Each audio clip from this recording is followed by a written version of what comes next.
नमस्कार दोस्तों, study light YouTube channel में एक बार फिर से स्वागत है। और दोस्तों, हम कर रहे हैं आरईएस मेंस की प्रिपरेशन। और आरईएस मेंस की प्रिपरेशन में हम जीएस 2 का जो पेपर है उसको कंप्लीट कर रहे हैं। इसमें हमारा साइंस एंड टेक्नोलॉजी वाला पार्ट चल रहा है। आज हमारा जो टॉपिक है उसका नाम है परमाणु विखंडन और संलयन, यानी कि न्यूक्लियर फिजन और न्यूक्लियर फ्यूजन। पिछले लेक्चर में हमने परमाणु यानी एटॉमिक स्ट्रक्चर के बारे में पढ़ा था, तो आज हम पढ़ने वाले हैं परमाणु विखंडन और संलयन के बारे में। बात करें परमाणु विखंडन और संलयन की, तो ये क्या होते हैं। मैंने पिछले लेक्चर में आपको बताया था कि एक परमाणु होता है और उस परमाणु के केंद्र में नाभिक होता है, और इस नाभिक में दो प्रकार के आपको एलिमेंट मिलेंगे, एक है प्रोटॉन और दूसरा है न्यूट्रॉन। अब ये परमाणु में घटित होने वाली घटनाएं हैं परमाणु विखंडन और संलयन, यानी कि जो परमाणु का नाभिक है उसमें परिवर्तन होता है।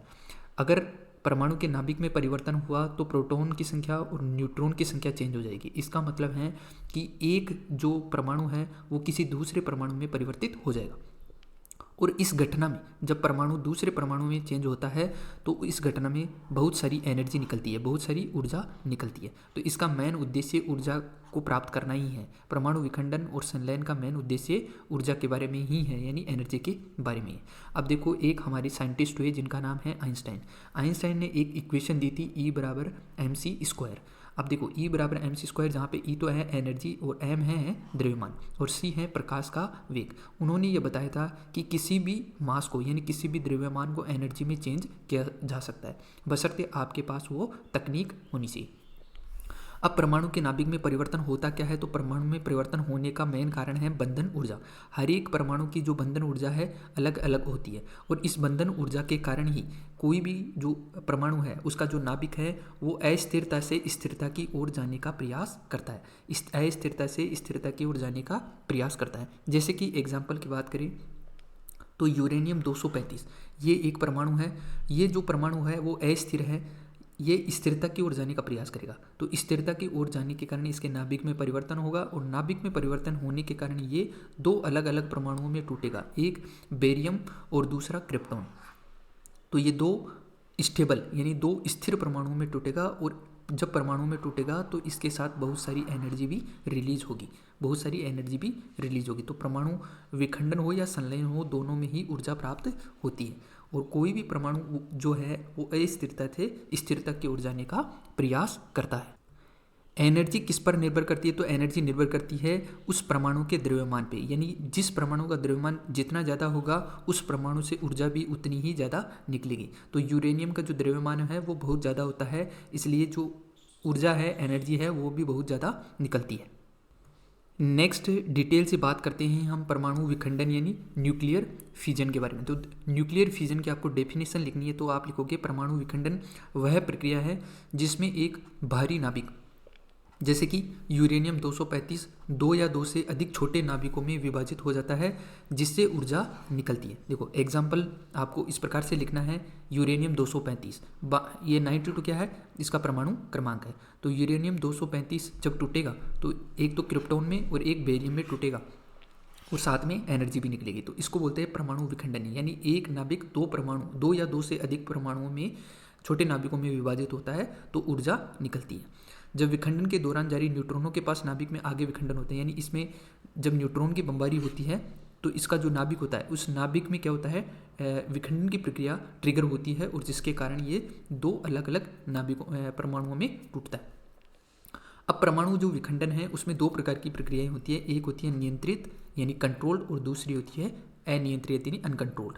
देखो नियंत्रित का जो उपयोग है वो कहाँ किया जाता है, दबाव युक्त जल रिएक्टर जहाँ पे हम बिजली उत्पन्न करते हैं उसमें हम नियंत्रित विखंडन की प्रक्रिया का उपयोग करते हैं। लेकिन अनियंत्रित श्रृंखला का उपयोग कहाँ पे किया जाता है, बोम बनाने में किया जाता है, यानी विस्फोटक पदार्थों में अनियंत्रित श्रृंखला का उपयोग किया जाता है, अनियंत्रित परमाणु विखंडन का उपयोग किया जाता है। तो इतनी सारी चीज़ें आपको परमाणु विखंडन में यानी न्यूक्लियर फिजन में याद रखनी है। नेक्स्ट बात करते हैं परमाणु संलयन यानी न्यूक्लियर फ्यूजन की।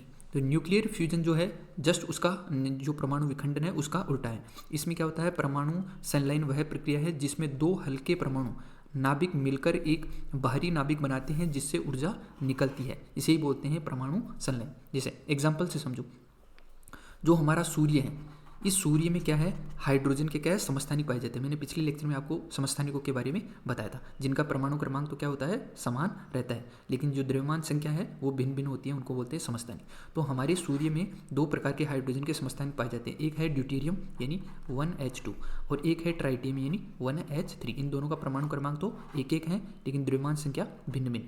तो जब इन दोनों में क्रिया होती है, ये हमारे सूर्य में पाई जाती है, तो इन दोनों में जब क्रिया होती है तो एक नया परमाणु बनता है जिसका नाम है हीलियम। अब जहाँ यहाँ पे देखो इसका परमाणु क्रमांक भी चेंज हो गया और द्रव्यमान संख्या भी चेंज हो गई।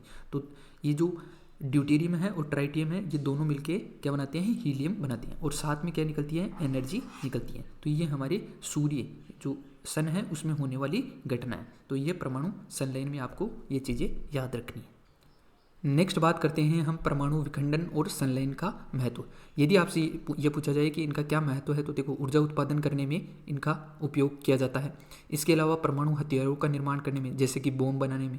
इसके अलावा ब्रह्मांड को समझने में भी, जैसे सूर्य में परमाणु विखंडन और संलयन होता है तो हमारे जो ब्रह्मांड है उसको समझने में भी हमें सहायता मिलती है। तो ये आप महत्व लिख सकते हो।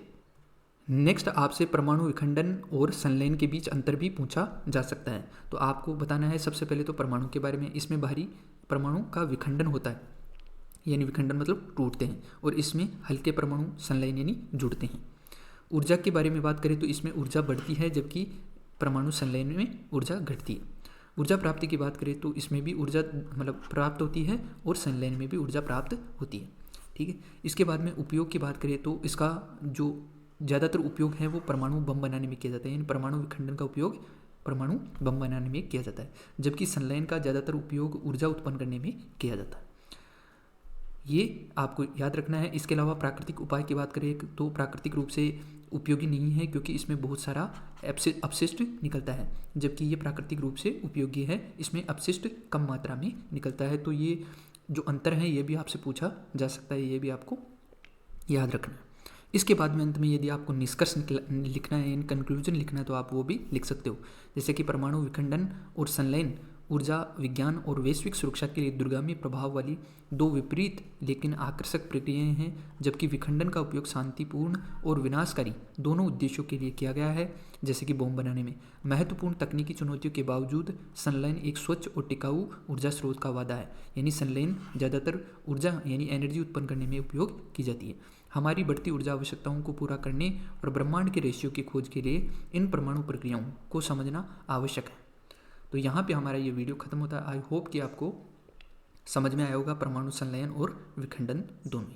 तो अगर अच्छा लगा है तो लाइक करें, शेयर करें और स्टडी लाइट यूट्यूब चैनल को सब्सक्राइब करना ना भूलें। और ऐसे ही हम अपने जो GS 2 का जो पेपर है उसको कंप्लीट कर देंगे।